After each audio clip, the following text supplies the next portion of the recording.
ফলের বাজার দেখেছেন, মাছের বাজার দেখেছেন, সবজির বাজার দেখেছেন, কিন্তু কখনো কি ফাস্টফুড আইটেমের বাজার দেখেছেন? প্রিয় দর্শক, চলুন আমি আপনাদেরকে আজকের ব্লগে বাংলাদেশের সবথেকে বড় ফাস্টফুড বাজারের শুরু থেকে শেষ পর্যন্ত দেখাবো। ভিডিওটি কন্টিনিউ দেখতে থাকুন এবং শেয়ার করে দিন সবাইকে।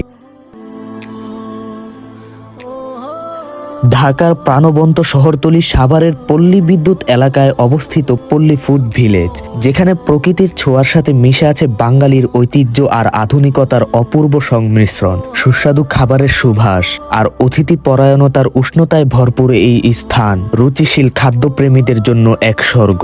পল্লীর নৈসর্গিক পরিবেশ আর সংস্কৃতির ছোঁয়া এক নতুন অভিজ্ঞতার দুয়ার খুলে দেয়। আজকের ভিডিওটির মাধ্যমে আমরা সেই অভিজ্ঞতার সাক্ষী হতে যাচ্ছি। এই অভিজ্ঞতা নেওয়ার আগে যারা বাবা মা ডাক শোনার অভিজ্ঞতা নিয়েছেন তাদের জন্য সুখবর, কারণ আপনার বাচ্চাদেরকে রাখার জন্য এখানে আছে কিডস জোন।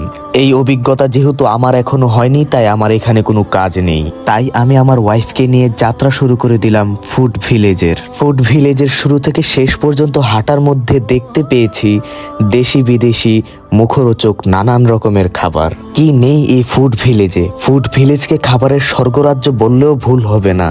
হাঁটতে হাঁটতে এবং এসব মুখরোচক খাবার দেখতে দেখতে আমাদের পেটের ক্ষুধা যেন আরো বেড়ে গেল।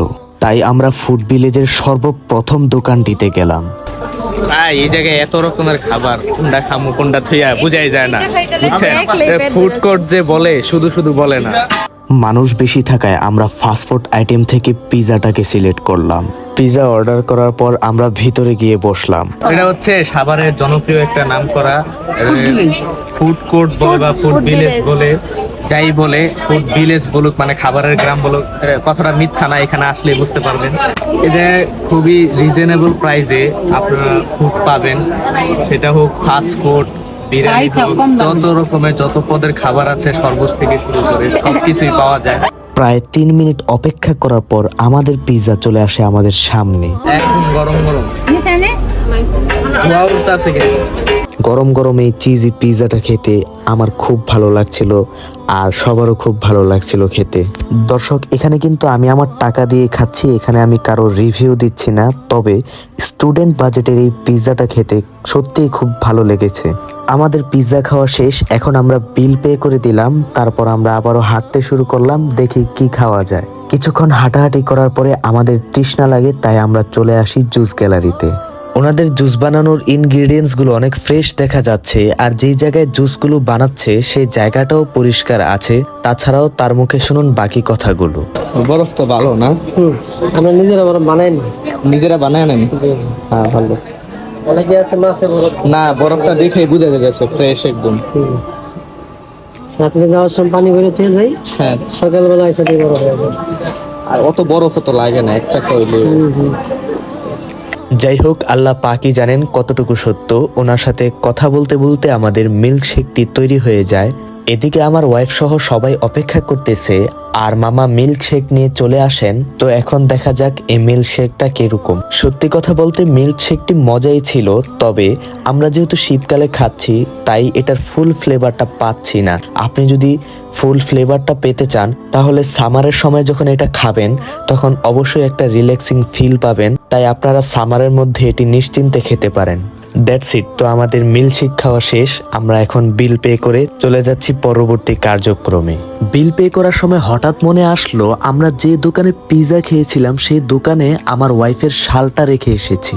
তাই আমি একটু আর্লি শালটা খোঁজার জন্য দোকানের ভিতরে যাই, কিন্তু শালটা সেখানে পাইনি। সেখানে শালটি না পেয়ে তৎক্ষণাৎ আমরা দোকানদারকে বলি, দোকানদার বলে যে সে শালটি যত্ন করে কাউন্টারে রেখে দিয়েছে। আলহামদুলিল্লাহ, শালটি আমরা পেয়ে যাই। শাল হারায় ফলাইছিলাম, খুঁজা পাইছি, দোকানদার অনেক ভালো রাইখা দিছে।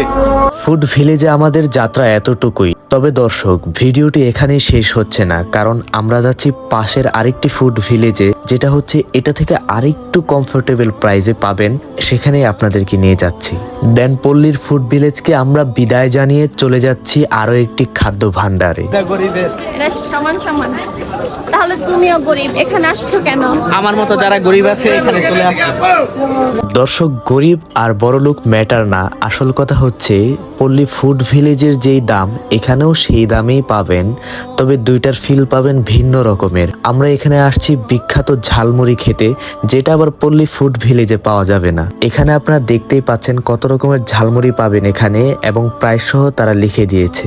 সাম টাইম ওয়েট করার পর আমরা আমাদের ঝালমুড়ি পেয়ে যাই, এবং সত্যি কথা বলতে দর্শক, এখানে ঝালমুড়িটাও অনেক মজা ছিল। পল্লী ফুড কোর্টের সাথে এটার পার্থক্য হচ্ছে পল্লী ফুড কোর্টগুলো ছিল এক একটা দোকানের রেস্টুরেন্টের মতো, আর এখানে হচ্ছে ভ্যানের উপরে বিক্রি করে। তো আজকের ভিডিওটি এই পর্যন্তই। যারা শেষ পর্যন্ত দেখছেন আশা করি সকলে অনেক আনন্দ পেয়েছেন। তো ভিডিওটি যাদের ভালো লেগেছে অবশ্যই শেয়ার করে দিবেন, এবং যারা পেজ থেকে দেখছেন অবশ্যই পেজটাকে ফলো করে দেবেন, এবং যারা ইউটিউব চ্যানেল থেকে দেখছেন অবশ্যই চ্যানেলটি সাবস্ক্রাইব করে পাশে থাকবেন। দেখা হবে অন্য কোনো ভিডিওতে। আল্লাহ হাফেজ।